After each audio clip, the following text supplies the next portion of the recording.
Bonjour ou bonsoir à tous les amis, heureux de vous retrouver pour une nouvelle vidéo et comme promis, je vais vous parler de DC. Pour l'avenir, je vais en parler beaucoup sur la chaîne, je pense, à l'avenir, dans le futur. Il y a beaucoup de titres d'ici que j'aimerais parler. Et comme j'ai une collection de Batman assez important, ça a été difficile pour moi de conseiller quel titre Batman. J'avais dans l'idée de vous parler comment débuter Batman, mais je pense qu'une vidéo serait sur un run ou quoi serait plus intéressant. Et il y a Knifefall que je vais vous parler parce que j'ai lu ces titres, je les avais longtemps dans ma bibliothèque, j'ai fini par les lire. Après, avec Crazy in Infinity Earth, ça a été vraiment un titre que j'ai beaucoup apprécié dans l'univers d'ici et j'ai envie de lire du DC ces derniers temps. Et pour ma part, je suis en train de lire La mort de Superman et là, j'aime encore bien comment c'est géré, c'est vraiment bien. J'en parlerai sur Instagram de mon avis dessus. Et je vais vous parler de Knightfall, qui est une saga qui a l'air marquant parce qu'on sent que The Dark Knight et Batman Arkham on se sont inspirés pour faire leur saga. Et c'est ça qui est super bien, je trouve.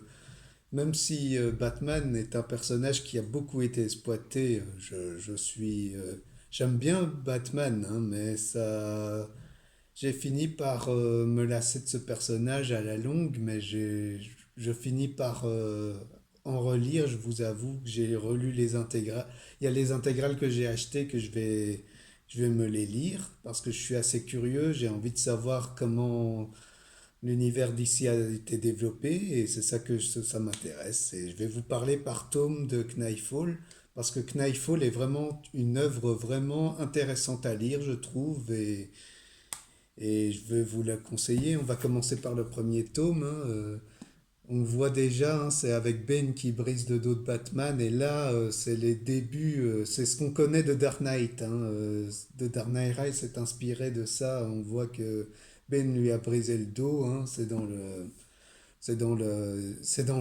la couverture, hein. On voit un Superman épuisé, qui est faible et tout ça. Et Chuck Dixon, Doug Moench et Norm Brayford et Jim Aparo ont fait un boulot remarquable, je trouve.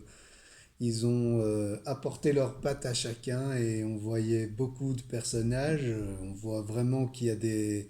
Même Batman Arkham Origins s'est inspiré de ça pour faire. On sent que ça, c'est vraiment... C'est, dans l'essence, ça a inspiré de ce qu'on connaît de Batman. Knightfall est vraiment une œuvre qui s'inscrit dans ça. Et on voit un Batman qui est fatigué, affaibli, et malgré sa fatigue, il se bat et il finit par se faire battre par Bane. Et on voit que c'est choquant à voir, hein.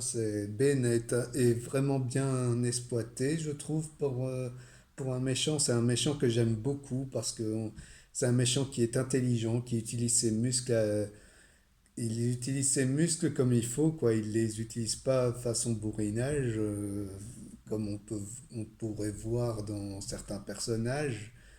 Mais, enfin, je vais pas citer les personnages qui sont comme ça, mais je trouve que Bane est comme je l'ai souvent expliqué dans les méchants de l'univers Marvel, il y a Kraven qui agit de la même façon que Bane, hein. C'est un méchant qui est intelligent pour ce qu'il est. Et c'est ce qu'on voit dans The Dark Knight, c'est un peu la représentation du terroriste qu'on voit là. Ils ont pris des libertés dessus et tout ça. Il est très- Après, on voit que c'est un univers vraiment bon. C'est vraiment, moi j'ai bien aimé lire. Enfin, je trouve que là, on voit un Bruce Wayne très fatigué et malgré ça, il finit par, par être défait de Bane qui le bat. Et c'est très dommage. Enfin, C'est bien de voir ça parce que c'est bien de voir un Batman qui n'est pas qui est affaibli et tout ça. C'est bien de voir un Batman physiquement faible et, et Bane en fait ça rajoute du charme au personnage de Bane qui arrive à le dominer. Et c'est ça que pour moi ça ne surpassera pas de ce qu'a fait Tom King par la suite. Mais ça, je ne vais pas vous en parler parce que j'ai pas apprécié le run de Tom King. Je vous avoue que j'ai pas lu jusqu'au bout, mais j'ai pas apprécié le run de Tom King pour vous dire. À part quand il a montré Bane, mais ça ne surpasse pas ce qu'a fait Chuck Dixon et compagnie pour ça. Et c'est ça que je trouve dommage. Enfin, voilà. Après, voilà, on a Knifefall, la chute. Ah non, le défi, je me trompe. Et là, c'est avec les conséquences qu'on voit par la suite avec Azrael, qui finalement, c'est lui qui va reprendre le costume de Batman. Et là, on voit que les auteurs ont essayé de changer la donne. Il y a Denis O'Neill, d'ailleurs, qui a participé. Hein. C'est des auteurs et on voit qu'ils ont essayé de changer la donne à l'univers et tout ça. On voit un Batman vraiment. Là, on voit les conséquences. On voit que Bruce Wayne est impacté de sa chute. Il devient physiquement, il est faible et il a. On voit aussi ce qui a inspiré encore de Dark Knight. Hein. On voit à peu près du côté de Bruce Wayne, on voit ça.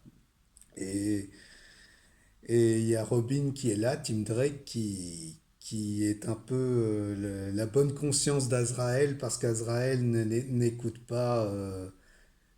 Finit par être pris par sa folie et il veut être meilleur que Batman. C'est un peu ce qu'on peut voir dans le Arkham Knight, dans les jeux Arkham d'ailleurs, que ça reprend à peu près les mêmes substances. Et c'est ça qui est intéressant à voir, je trouve. Et c'est ça, ce Knifefall a vraiment puisé sur ce qu'on connaît de Batman. Et c'est ça qui est intéressant à voir. Et là, on voit vraiment, après, on voit Bruce Wayne partir, aider la doctoresse qui l'a aidé. Je sais plus son nom, mais j'ai oublié. Mais il y a une quête entre deux côtés. Il y a le côté avec Azrael et le côté avec Bruce Wayne qui est une remise en question de ses doutes et on voit qu'il a perdu, il s'est affaibli après sa chute contre Bane et c'est intéressant à voir. On voit un Batman qui est physiquement faible et c'est ça que je trouve intéressant à voir. Et c'est ça qui est chouette.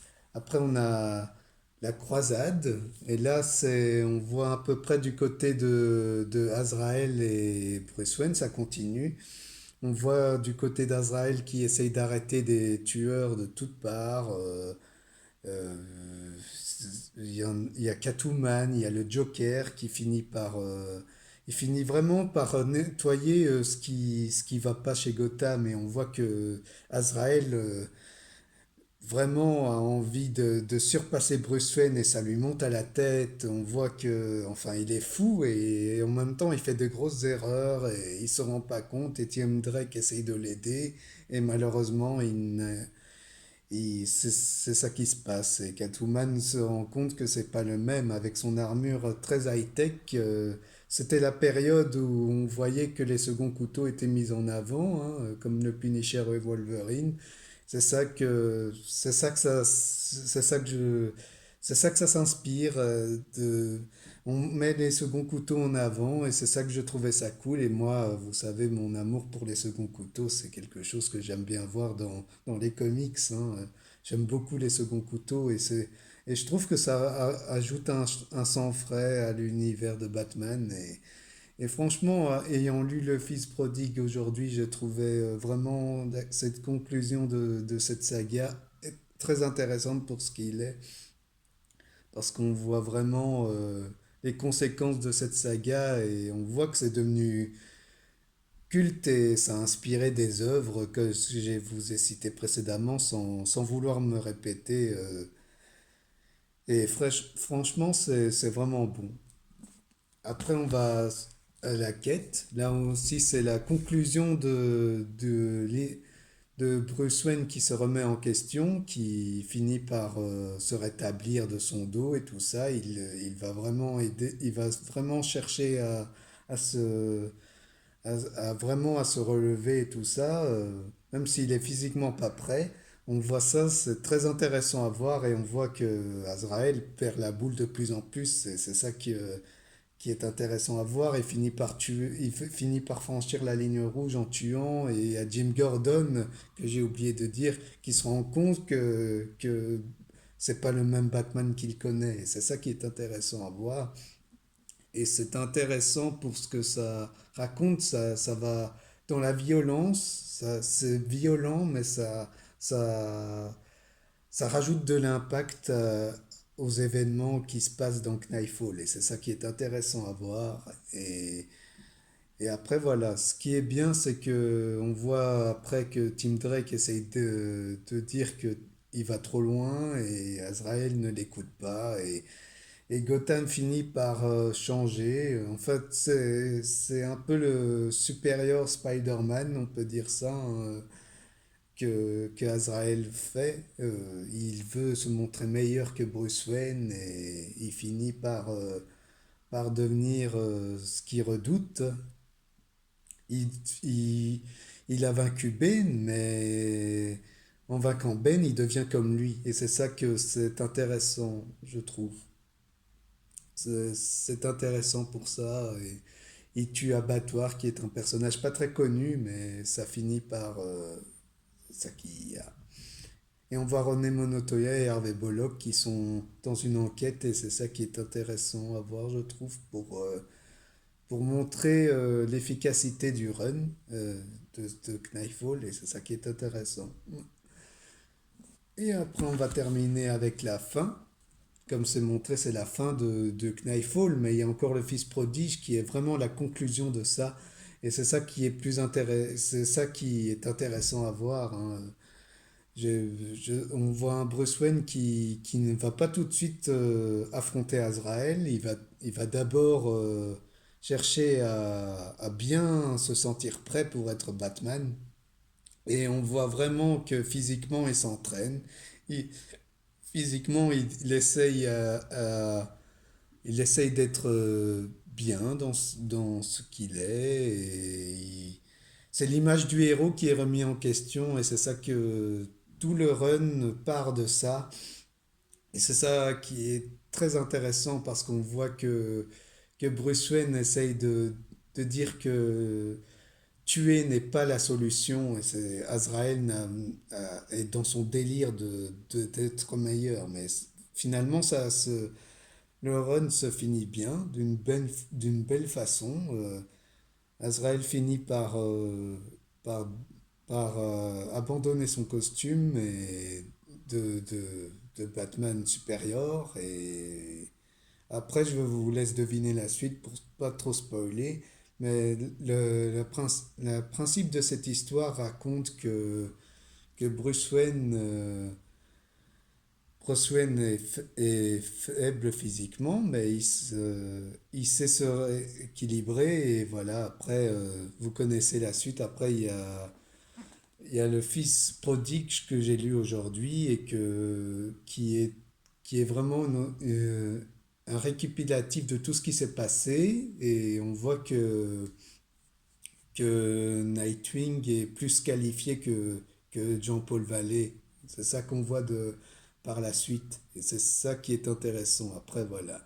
Je vais éviter de pas trop vous spoiler, et éviter que la vidéo soit trop longue. Mais c'est un plaisir de vous parler de cette œuvre parce que c'est une œuvre que je trouve qu'elle mérite, on mérite d'en parler. On n'en parle pas suffisamment sur YouTube, je trouve, parce que Knifefall, c'est quand même une œuvre qui est intéressante à voir parce que on voit vraiment un Batman qui est pas sûr de lui et qu'on voit pas ça souvent maintenant, je trouve. Et, et Chuck Dixon a su donner une mythologie à tout ça avec Azrael et la revanche de Ben. Je les ai dans ma collection et je vous en parlerai dans le futur, c'est sûr, parce que j'ai pas fini de vous parler d'Azrael et compagnie. Et Ben est un méchant que j'aime bien, et à la longue, j'ai fini par apprécier ce méchant parce que ce méchant n'est pas une caricature, et on voit par après qu'il y a KG Beast qui ressemble un peu à Drago dans Rocky 4. Ça, c'est un peu ça, j'avais vu ça, on voit, j'avais vu que c'était la période des années 80, donc on sent que les auteurs s'inspirent de ce qu'ils voient, ce qu'ils ont. C'était une mode à l'époque de rendre des personnages assez forts et massifs et intelligents pour en faire des menaces. Et c'est ça qui est intéressant à voir, je trouve. Et voilà, c'est tout ce que j'avais à dire, hein, pour cette vidéo. J'espère qu'elle vous a plu et j'espère que je vous parlerai de futurs titres d'ici. J'ai dans l'idée de parler de Jeff Jones un jour, pourquoi pas, ça serait une bonne idée parce que il y a beaucoup de titres que j'ai sur lui et que j'ai bien aimé. Justice League, Green Lantern, Shazam, j'ai aussi. J'aime bien l'univers d'ici et j'aime bien vous en parler. C'est ça que ça manque dans la chaîne, je trouve. Je parle beaucoup plus de Marvel et j'ai envie de vous parler de DC. C'est tout et je suis content de vous en parler et j'espère que tout va bien pour vous, que ça vous a plu, que ça vous a donné envie. J'espère pour le mieux que ça vous a plu, hein. C'est des titres que je recommande et je trouve que c'est des titres riches, mais je pourrais pas les mettre dans mes coups de cœur de l'année parce que je réserve d'autres titres que je vais en parler dans mes coups de cœur de l'année. C'est prévu que je fasse une vidéo dessus comme d'habitude, mais j'ai pas envie de. Je vais pas vous parler de Knifeful parce que j'avais vraiment. Ça me tenait à cœur de vous en parler en vidéo comme ça. Donc voilà, j'espère que la vidéo vous a plu. On se reverra à bientôt et j'espère que tout va bien pour vous et que on se revoit bientôt sur la chaîne. Parler de Dark Maul, de Morbius et du Spider-Man de Dan Slott, c'est toujours prévu. Et des adaptations que j'aimerais voir de l'univers d'ici qui est prévu. C'est prévu. En tout cas, voilà, j'espère que la vidéo vous a plu, partagez comme d'habitude, enfin le truc habituel. En tout cas, voilà, c'est un plaisir de vous avoir partagé ces titres et on se revoit bientôt sur la chaîne. Ciao!